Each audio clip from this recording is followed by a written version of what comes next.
회사 내부 문제로 불안과 심려를 끼쳐드린 점 전 세계 고객분들께 진심으로 사과드립니다.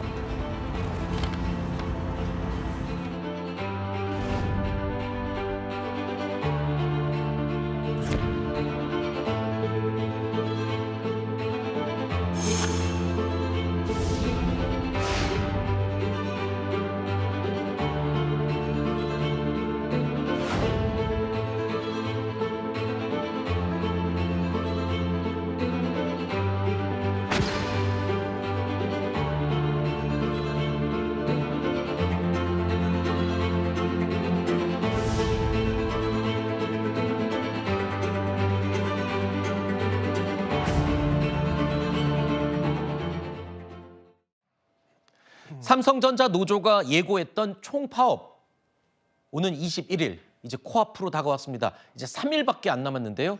삼성전자의 앞날이 예측 불가능하다라는 분석이 나올 정도로 위기감이 고조되고 있습니다. 이 방금 전에 저희가 한번 전해드렸는데요. 속보 내용 다시 한번 정리해드리겠습니다. 삼성전자가 노동조합을 상대로 제기한 위법, 쟁의행위 금지 가처분 신청 법원이 인용을 한 겁니다. 법원에서는 이렇게 명시했습니다. 반도체 생산과 관련해서 공장이 멈춰서는 안 된다는 말입니다. 평상시 수준의 인력을 계속 유지하라고 명시했습니다. 그러면서 생산의 차질이 빚어질 경우 회복할 수 없는 손해가 발생한다. 그러면서 급박한 위험에 해당된다고 법원은 판결을 한 겁니다. 반도체 산업의 특징이죠. 웨이퍼와 관련해서 이게 생산이 중단될 경우엔 모두가 이 쓸모없는 상태가 됩니다. 처음부터 다시 생산을 시작해야 되죠. 그래서 제품 변질 개연성이 크기 때문에 법원에서는 일단 공장이 멈추는 건 절대 안 된다. 이렇게 판단을 한 겁니다. 노조의 파업은 일단 법원이 제동을 먼저 걸게 됐군요. 노사 간의 합의는 지금 굉장히 안개 속이었는데 법원이 제일 먼저 지금 제동을 걸었습니다. 네, 사실상 회사가 요구했던 사항을 거의 다 받아들여 줬거든요. 법원이요? 대로 네. 반도체 그 공정과 관련된 안전 보장에 대한 부분, 그다음에 반도체 시설 점거에 대한 부분 양쪽을 네. 다 일단 법원이 가처분을 인용을 해줬기 때문에 아마 노조가 쟁의행위를 한다고 하더라도 네. 쟁의행위 행위 자체가 굉장히 축소될 여지가 그렇죠. 크다라고 보여집니다. 그렇기 때문에 만약에 물론 사후 조정 결과를 봐야 되겠지만 사후 조정 이후에 만약에 총파업까지 현실화된다고 하더라도 네. 파업 동력이 상당히 약해지지 않을까라는 예상을 해보게 됩니다. 자, 그러니까 지금 속보 내용으로 저희가 계속 전해드리고 있는데요. 법원의 이 가처분 신청 인용 내용을 노조가 어길 경우에는 노조는 하루에 1억 원씩 회사에 지급을 해야 합니다. 노조 간부들의 경우는 하루 1,000만 원씩 또 별도로 지불을 해야 합니다. 자, 일단은 법원에서는 이겁니다.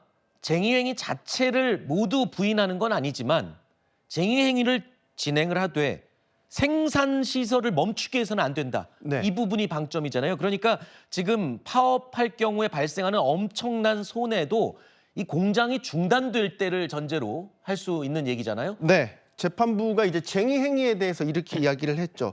쟁의행위는 소극적으로 업무의 정상적 운영을 저해함으로써 사용자에게 경제적 타격을 주는 것을 이제 네. 본질로 한다. 여기에서 이제 우리가 봐야 될 거는 소극적으로라는 네. 거에 방점을 찍어야 되는 거겠죠. 그런 차원에서 본다면 예를 들어서 노조가 과격하게 쟁의행위를 하는 네. 아예 시설 자체를 잠가버린다거나 아니면 안에 있는 웨이퍼 같은 주요 어떤 그 핵심 공정들을 망가뜨린다거나 네. 혹은 대체 인력이 들어가는 것을 위력으로 못 들어가게 한다거나 이런 행위 자체는 위법에 해당한다고 판단을 했기 때문에 네. 사실 이런 행위를 하지 못하게 되면 노조 입장에서는 파업의 어떤 행위 그 효과를 굉장히 축소될 수밖에 없다라고 보여지고 있습니다. 네.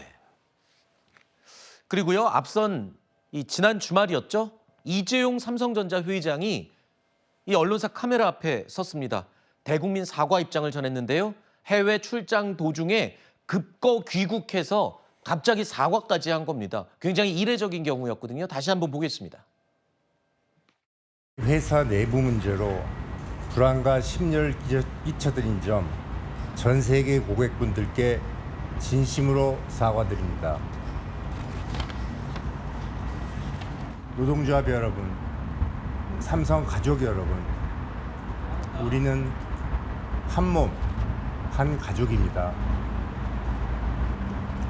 지금은 지혜롭게 힘을 모아 한 방향으로 나아가야 할 때입니다. 매서운 비바람은 제가 맞고 다 제 탓으로 돌리겠습니다.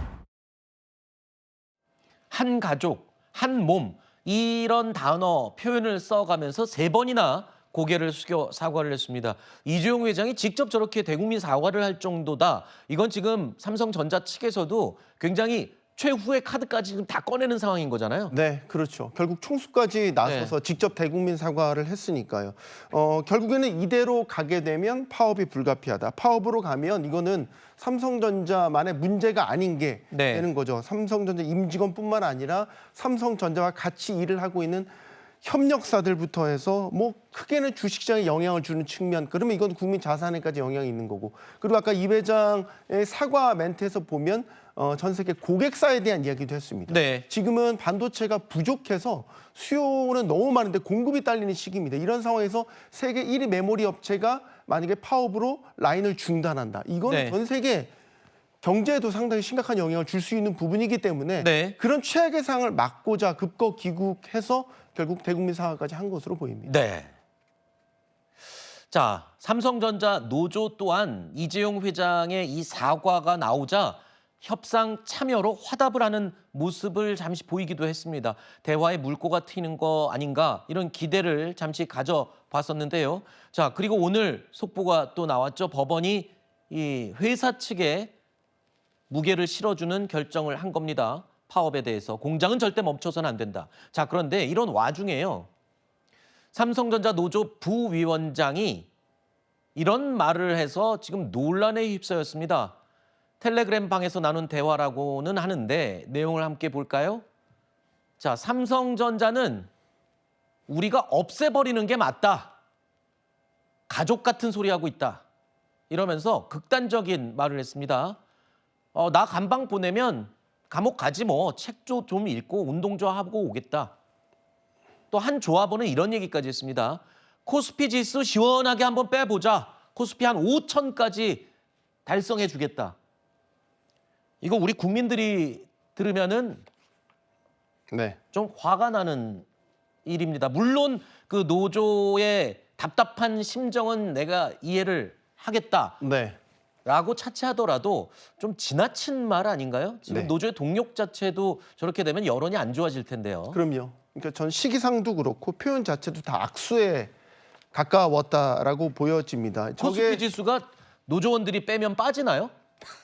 네? 그렇지도 않을 뿐더러 이거는 삼성전자를 이루고 있는 많은 구성원들에게도 다 상처가 되는 말이 아닐까라는 생각이 들어요. 네. 그룹 총수인 이재용 회장이 대국민 사과가 나오고 나서 어떻게 보면 마지막 대화 기회인 사후 조정을 하루 앞둔 가운데 저 노조 집행부가 이런 과격한 발언을 했다는 것은 결코 노조의 협상력 자체에도 그렇죠. 네, 도움이 되지 않을 거라고 보고요. 발언 자체도 굉장히 불법적인 요소들이 있습니다. 어떻게 삼성전자를 없앤다라는 말을 할 수가 있겠습니까? 네. 삼성전자 노조 안에서도 지금 노노 갈등이 굉장히 심각하다고 말씀드렸었잖아요. 저거는 사실 DS 사업부 외에 다른 사업부의 그 직원들의 반발을 일으킬 수 있는 발언이기도 합니다. 네. 삼성전자를 없애버리면 저게 도대체 누구한테 도움이 그렇죠. 되는 것인가요? 또 가족 같은 뭐 소리를 하고 있네. 저런 식의 조롱에 가까운 말을 한다는 거는 네. 협상장에 들어가는 위원장한테도 결코 도움이 되지 않는다고 봅니다. 이게요. 이 갈등의 초기 단계였다라고 하면은 뭐 좀 어느 정도 이해를 하겠지만 지금 절체절명의 위기의 마지막 순간 아니겠습니까? 그런데 노조에서 저런 집행부가 발언을 했다. 글쎄요. 이게 과거에 한때 노동운동을 했던 정치인입니다. 민주노동당 출신이죠. 박용진 전 의원도요. 삼성전자 노조에 대해서 이런 평가를 했습니다. 한번 잘 들어보시죠. 삼성전자 노조 같은 경우는 진짜 국민 밉상으로 전락할 수 있어요. 그러면 조합원들도 못 견딜 거라고 생각하거든요. 너무 국민들이 놀랬던 건 파업하게 되면 손실이 얼마쯤 될까요? 라고 물었더니 30조쯤 되겠죠? 이렇게 이야기하는 너무나 태연하게 이야기하는 그런 노동조합의 모습을 보면서 국민들이 놀라신 거예요. 총파업 이제 딱 사흘 앞으로 다가왔습니다. 삼성전자 노사가 이제 마지막 협상 테이블에 오늘 앉았는데 오늘 협상이 만약에 결렬되면요. 삼성전자의 미래 진짜 한 치 앞을 내다볼 수 없는 상황이 됩니다. 그야말로 파국으로 치닫는 거다라고 할 수 있을 텐데요. 오늘 아침 삼성전자 노조위원장의 입장을 들어보시죠. 제가 뭐 크게 말씀드릴 건 없고 어쨌든 사후 조정까지 왔고 이번에 2차 사후 조정도 성실하게 임하겠다는 말씀 전달드리겠습니다. 위원장님, 대통령 발언에 대해 어떻게 받아들이셨습니까? 지난주까지만 해도 노조 측은 대화는 총파업 이후에 하겠다. 단호한 입장이었는데요. 글쎄요. 그냥 오늘 이 결렬되면 정말 파국입니까? 사실상 물리적으로 시간이 지금 없죠. 다시 만날 시간이 그렇죠. 없죠. 말씀드렸듯이 지난주에 2차례의 사후 조정 때 사실 그때 타결을 지었어야 되는데 네. 그때 핵심 쟁점에 대해서 사실상 거리를 다 좁히지 못했고 당시만 해도 노조의 입장이 굉장히 강경했지 않습니까? 네. 사측이 다시 만나자고 하니까 아니 파업 다음에 만나자 이런 식의 강경 입장이었는데 그 주말 사이에 또 분위기가 완전히 또 바뀌었죠. 그랬던 거는 일단 이재용 회장이 사과한 영향도 분명히 있고요. 정부의 기조가 강경하게 바뀌었지 않습니까? 긴급 조정의 가능성까지 시사를 하면서 강경 기조로 나왔기 때문에 노조 입장에서도 이거를 무조건 파업을 무기로 계속해서 자신들의 요구를 관철시키기에는 상황들이 너무 좋지 않아요. 그다음에 여론도 전반적으로 노조의 부정적인 여론, 노조 여론이 강해지고 있고 말이죠. 그래서 어떻게 보면 협상장에 다시 나올 수밖에 없다라고 보여지고 네. 그렇다고 해서 오늘 자리에서 완전히 협상 타결이 될 거냐 그러기도 좀 불투명합니다. 이유는 쟁점에 있어서 지금 좁혀지지가 않고 네. 있단 말이죠. 지금 노조가 요구하고 있는 거는 영업이익의 15%를 재원으로 사용해달라. 네. 거기에다가 상한을 없애달라. 네. 그리고 이거를 명문화해달라. 앞으로 계속 그렇게 해달라. 네. 그렇죠? 이 기본적인 세 가지가 바뀐 게 없어요. 아, 이걸 누구나 하나 양보하지 않는 한 네. 결국 입장차로 좁혀지지 않고 결국에는 오늘 사후 조정도 실패로 끝날 가능성이 높기 때문에 물론 결과를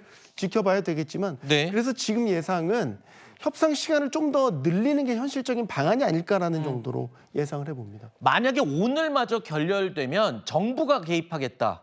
긴급 조정권이 이제 발동된다라는 얘기가 지금 들리고 있는데 네. 글쎄요. 이게 긴급 조정권까지 발동이 되면 오늘 법원이 개입을 했잖아요. 네. 그리고 이제 정부까지 개입을 한다. 그러면 뭐 좀 강제적으로 좀 해결이 될 수는 있는 건가요? 만약에 정부가 긴급 조정 권한을 발휘를 하면 네. 일단 노조는 30일간 쟁의행위를 할 수 없게 됩니다. 네. 정상적으로 그때는 근무에 복귀를 해야 되는 거고요. 그 30일간의 기간이 또 주어지는 겁니다. 네. 그럼 그 기간 안에 또 노사가 협상해서 협의를 해야 되고. 합의안을 찾아야 되는데 그것마저도 안 된다면 네. 정부가 강제로 강제 중재안을 낼 수도 있는 상황입니다. 거기까지는 가지 말아야 되겠죠. 그렇죠. 알겠습니다. 경제 라이브 살펴봤고요. 오늘 속보 내용 위주로 저희가 짚어봤습니다.